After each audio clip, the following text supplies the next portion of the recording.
So AEW Fairway to Hell, that was last night. That's obviously the 1 hour special this week for Collision. It was only a 3-match card, technically. Well, 4 if you want to be with the surprise match that we got. But this was fun. This was really fucking fun. There's not a lot to talk about. Let's talk about it because I really enjoyed this. So, the show, to get it out the way, the show takes place on an indoor golf course in LA. Now, this was incredible. This was absolutely incredible. I love this. It was so... I love, like, these unique, like, venues for wrestling, stuff like that. Like, I remember I covered Jericho versus Juventud Guerrera from Road Wild, WCW's pay-per-view a while back for a request for the page from King. And now, the event and the match was ass. To be honest, it wasn't great, but the like environment of it being a fucking roadshow is hilarious. But this, in an indoor golf arena, the ring set up, and then there's still so much green, and then you've still got the crowd. It's a great venue. Even the entrance in the little tunnel, it's so fucking fun. It's just adds so much uniqueness, and even like the way Renee, even Ricochet, people like that were all dressed up in a golf outfit. I think everyone should have been dressed up in a golf outfit, but hey ho, but I really loved it. I loved it. I think more stuff like this, I would kill for. I think that's very important to just go, fuck it, let's make it more unique. I love how AEW does this unique stuff anyway. But, like, I think this one I just love it. I love it. It's like, I love these special one-offs, but this is, like, such a fun idea. And they really play into it. Well, they should play into it more, but they played into it later on. But our first match, to talk about the actual matches, was Jungle Jack Perry defending his AEW national title against Mark Davis of the Don Callis family. This match was great. It's what you expect. Jack Perry again. These two got great chemistry. You remember that from the Dynasty match on 0 Hour. But they really continue it. Jack Perry and like Davis and Perry both do their usual, but that's a good thing because they're both so good at that and it actually works for each other. Jack Perry's athleticism, he is so good. Obviously, he comes out with Don. And Don obviously gets involved as you expect, but like Jack Perry's doing this new move where it's like a 619 but to the pole. That like it's so fucking cool, and just everything that Jack does, I really enjoy. I really do. Mark Davis' presentation, as you expect, the scream being this feral beast. Everything he hits Jack Perry with is sold like an absolute. He sells everything. Jack sells everything perfectly. It does. Obviously, he really carries the weight. Now, Mark and Jack, obviously, back and forth, and Jack has got, obviously, experience from beating Mark Davis at 0 Hour on Dynasty. But this match ends a bit differently. Don comes up to distract the ref, which, bear in mind, it was a bit of a run as well, so it's funny as hell. And then Ricochet appears from under the ring, has a gold golf club, hits the gold golf club on Jack Perry, and then Davis gets the pin. And Davis is our new AEW National Champ. Big fan of this. Big fan of this. I think the way they did it was great. Obviously, it protects Jack Perry. I hope we get more of this in the future with Jack Perry and Mark Davis. I really enjoy that. I just think Mark Davis getting a singles belt, there's very few that have deserved it more. I think Mark Davis has just been absolutely excellent. I just think when you continue, obviously, the run he's been on, the presentation, especially with the unfortunate, like, how he's had to adapt, obviously, from the Davis-Doyle situation, then for the trios, he's just killed it. And there's very few that I've enjoyed more this year than seeing the improvements of Mark Davis. And I think the guy fully deserves it. Obviously, people will be like, why is Ricochet? Like, people who don't watch AEW be like, why? Ryan Alvarez probably be like, well, it makes no sense for Ricochet to do it. No, it does. Because, frankly, one, Ricochet and Jack Perry had the feud, and that's how Ricochet lost the belt, was to Jack Perry. But also, Ricochet and Don Callis have been shown to be golfing buddies for a few weeks, months even now. It makes sense. So, I don't want to hear none of that. I genuinely don't want to hear none of that fucking, it doesn't make sense for Ricochet to cost Perry. It does. It really fucking does. Don't be a fucking larper. But the fact that they dropped the belt to Mark Davis, the way they did it, protects Perry, everything about, and we'll talk about where this leads, obviously, in a few minutes. But this, I loved. I love this. I love the way they presented it. Obviously, really, obviously with the golf situation, but everything about it. The match was fun. Great opener, great call, and really happy that this happens. I'm looking forward to this. The interest in the national belt now for me is being ignited since Perry won it, so it's only growing, and I really enjoy that. So either way, I fuck with this heavy. After this, we actually get two small things. We get a small hype package for Nick Wayne for going into the Best of the Super Juniors in New Japan. And then we get news that Will Ospreay has been cleared, which obviously is a big deal regarding everything that's going on. And then after this, we get a promo backstage with Jack Perry after losing the belt. Now, Jack Perry's obviously pissed and he's on the phone. He goes, okay, let's set it up. And then he's flipping at Don. He's flipping at Ricochet, and he goes, well, Ricochet, you know, I know how to get you back. I heard no Chris Jericho needs partners for the Stadium Stampede match, so why don't I give you 4 and basically go double or nothing with it. So they basically, and he says, boom, the Elite are going to be competing. So he's going to be bringing Kenny and the Bucks, and then obviously himself. So that's a stacked team. Obviously, you know, Don Callis with the history with Kenny Omega. You know, he hates Kenny, and then Ricochet. This works. This is really... The Stadium Stampede kind of fell on its face, and they've really added to it here. So that was really good. And obviously Perry, I think he said he wanted to have the national belt. I assume. I forget what he said there. I don't know if he wanted to have the national belt on the line. I assume not. But either way, I like this. I think they've tied that in well. Makes sense. Really good use of the history and the dynamics. That's what I really appreciate. Really, don't be wrong, it still shouldn't be Chris Jericho, but hey ho, what can you do? The fact that this tied into that, really good use of that, and obviously the Ospreay being cleared is great news. Match against Ace Austin, yeah. After this, we actually get Don Callis and Mark Davis and Ricochet all backstage, responding to this, and Don Callis is like, he's just had in my dream to beat that rat bastard Kenny Omega and the Bucks. You know, and Chris Jericho, like, he's happy, and then he says Mark Davis will be joining Ricochet, and he says, also, Ricochet goes, let's go talk about more members of the Don Callis family you could choose. Yeah, this is fun. Get me Andrade in that Stadium Stampede, and get me El Claw. That's heavy. That's sick. I want that. I've just realised El Claw in a Stadium Stampede. That's actually incredible. Yeah, do that. I don't care. I love this. This is getting fun. Give me El Claw in a fucking Stadium Stampede. Oh, you'll drive the Clawmobile. Fuck off. I need that. So after this, we actually get our Divine Dominion match, which is against Rufy Slay and Rachel Leigh. Obviously, did Megan Bayne and Lena Cross being our AEW Women's Tag Champions. They basically come out and confirm, look, no one's on our level. We're going to basically be doing a 5-minute open challenge. Everyone's got to try and survive 5 minutes. Okay, this is kind of a thing now. I don't disagree with it, but I feel like we should be having a bit more movement now with those two. But they defeat the two indies, obviously, what you expect. And that's kind of it. You don't set nothing up for the future besides this 5-minute challenge. It's fine, it's whatever. But yeah, that's basically it for the Divine Dominion. Nice to see them again and stuff, but I just feel like, I don't know, I feel like I'm not into it. I'm still just not into the women's tag division, which is a shame because I want to be, but it's just not working for me, unfortunately. Not yet, but hopefully that continues to actually improve and, you know, get a bit more of a momentum behind it. After this, we actually get a big announcement, which is the Owen Hart Cup tournament. The brackets will be announced on Dynamite. Huge deal. I'm going to do a video on that.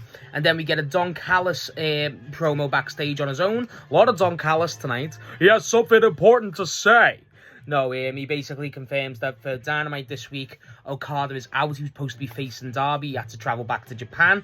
But then now he's going to be replaced by the firstborn, Konosuke Takeshita. Takeshita's rage baiting Okada. I love him now. I love Takeshita anyway, but he's just going, he says he still wants the international belt, but he wants the AEW World belt. He wants to bring that back to the Don Callis family, and I will be world champion, unlike Okada. It's the best bit! And then Don was like looking at him like, what the fuck, but also like, you know what I mean? Yeah. They're really improving this. Obviously, Takeshita's not going to win. I would have Takeshita win. I would have Takeshita win. Take the gold and fucking put the spanner in the works. I would kill for that.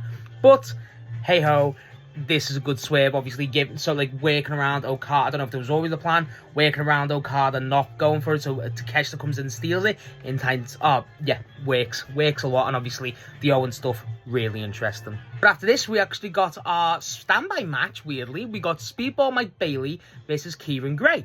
Now, with this, It was, Kevin Gray got a bid in for a standby match, but it's what you expect. Speedball comes out in the frog gear, I fuck with that heavy. Speedball gets the win, whatever you expect, nothing crazy. But after the match, Kevin Knight grabs the mic because Kevin Knight's there with him, and he's like, Speedball, I like that, you know, and basically confirms him and Kevin have got, he wants him and Speedball to have plans for the future.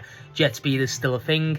That's pretty neat. I thought they were going to announce TNT's shot with Speedball and Kevin, but they don't. But either way, I do like that. And I like how Speedball's like giving all the credit to Kevin too. Like as soon as like Kevin's trying to get as soon as Kevin's going, I'm your TNT champion, like the crowd isn't so reactive, and you can see Speedball like trying to get the crowd to be more reactive. I fuck with that. I fuck with Speedball. But yeah, I thought they were going to announce Kevin versus Speedball for the belt. They should do that eventually. That should be the payoff. But yeah, Speedball getting a standby match, I'm never going to complain. Speedball's great. However, we actually got our main event, which was AEW Men's World Title Champion, Darby Allin versus the Pack from the Death Riders, the bastards. Obviously, with this environment, they changed it to a no count out. This was fun as hell because as soon as it starts, it was Darby who runs the green, because the green's all behind it with the bunkers, and Darby runs to it, and then Pac follows him, and then they just start brawling in the green, in the rough. Oh, I loved it. I absolutely loved it. Bro, they do a code red into the bunker. Pac's covered in sand, the pair of them are. Then Darby does a drop kick to Pac. Pac goes in the sand. Oh my god. That small period. I know, like, the thing is with a golf course and like that, there's not a lot you can work with. There's not. But when they manage to do that, just have a bit more interest, a bit more intrigue into it, it's so fucking fun. I now think golf and wrestling is like the best match ever. Like, it's the sickest shit. I loved it. I really did. I just love how unique they made it. And then obviously with the no count out, you know, and Pac's doing the brutalizer on the golf bit. That was incredible. Oh my god, I love it. I absolutely love it. They eventually make their way back to the ring, and Pac's just beating the shit out of Darby, as you expect, but Darby won't say die. The Death Riders come out though, which was kind of wild. Well, not all of them, just Yuta, Garcia, and Marina come out. During this, Darby's getting tabled. They get them to get tables. They're getting tables. Pac takes Darby up to the top tier of the fans and throws Darby through 4 tables, and then they bring him back into the ring. And then he kicks out, and like the facial expressions from all of them is absolutely insane. Then they eventually start distracting the referee, specifically Marina. But then they give the belt to Pac. Pac gets the belt out and goes to hit Darby. But as soon as Darby sees the belt, he stands up like the Undertaker. Pac's frozen. The ref can't see it, and Darby hits the low blow and then goes for the coffin drop and then gets the win. And I thought there was going to be antics after it. There's not, thank God. But very, very simple to break down match, but Jesus, it was fun. It was so fucking fun. As soon as the Death Riders come out, I was like, maybe not. No, they worked that brilliantly. I really enjoyed this. I really did. I thought the fact that, again, the golf, the way they worked the environment in was excellent. The 4 table spot was phenomenal. It had this excellent feel to it and so unique, and it really helped this. I feel like Pac and Darby, I love Pac, I've made that clear, and I'm a big fan of what Darby's doing at the minute. I feel like this works, and normally with these two, you expect, like, again, the previous one with the flames and stuff, to make a golf course work for these two chaotic, you know, sinister type of wrestlers. It's a masterstroke of work. It really is, and I really enjoyed it. I really did. I just think the fact that they managed to get the Death Riders in, again, the facial expressions from Garcia, Yuta, and Marina, like, oh my god, like, he survived that. It really puts Darby over. I'm a fan of Darby not being afraid to do the dirty shit, like, for instance, doing the low blow and getting stuff like that. Like, and he hits the belt as well, but he throws it away. So it's like, you're not above going, when it's 3v1, 4v1 technically, you're not above that, and I love that from a champ. I think that's really cool, especially when Darby's on his own, you know what I mean? Like, Darby will have friends there who will fight for him, but he's not really got that yet, you know what I mean? Not as amplified in the title reign, because Sting doesn't count.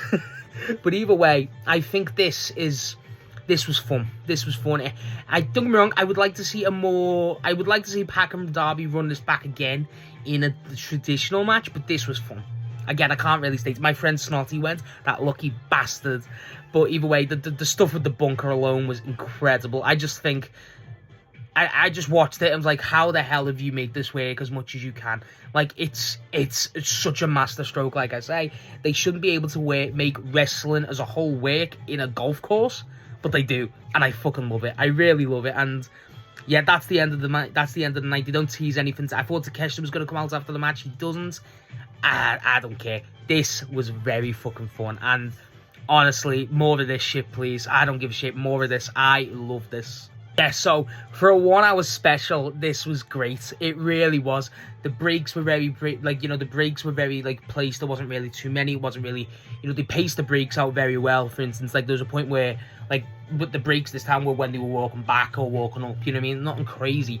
The matches were great. Specifically the national belt and the men's world title. The use of the environment's super fucking cool, like I said. This is one of those AEW events that I love, and I'll remember for ages. Like, for instance, what I love is Grand Slam Mexico. It's one of my all-time favourites. And a lot of that is due to the uniqueness of it. This has got that in spades, bro. Again, I cannot state this enough, they made wrestling in a golf course cool. Like, that's insane. And the venue's sick as hell, but, like, it's fucking golf. Who gives a shit? This was fun. The announcements were cool. The fact that we had a title change was really fucking sick. Obviously a title match. This didn't have to work. They could have easily just made this like they did in Manchester, where they did the 1 hour part on the same night. No, the fact that they put the balls in the basket and basically went, fuck it, let's make a unique night, and really nailed it. They didn't have to, and they did, and I cannot give them more clothing to that. And the announcements again, like the Owen stuff, Ospreay being cleared, obviously the Stadium Stampede update, everything. This is phenomenal. This is phenomenal. Again, this is the shit I enjoy. A bit more unique, a bit more fun, and still managed to make something so wild work. And that's what I enjoy. And it felt purposeful too. Like, for a card like this, a 1 hour card, for a collision of no less, you're like, whatever. No, it felt important. It felt unique. It felt like you had to watch it. And I really enjoyed that. I think it's great. I think it's one of the better episodes of Dynamite or Collision I've seen this year. And that's wild to say, but I really do. It's only an hour. But it just clicked with me. And I fucking loved it. So, either way, I really enjoyed this. More wrestling and golf, please. I really fucking enjoyed this. Really did. So yeah, that's my thoughts on the the Collision in the Fairway to Hell in the golf course in America. Let me know what you thought of it. How fun did you find it? Actually, what did you think of the venue? That's the main thing. But yeah, I fucking love this. More wrestling in bunkers, please. That's sick as hell.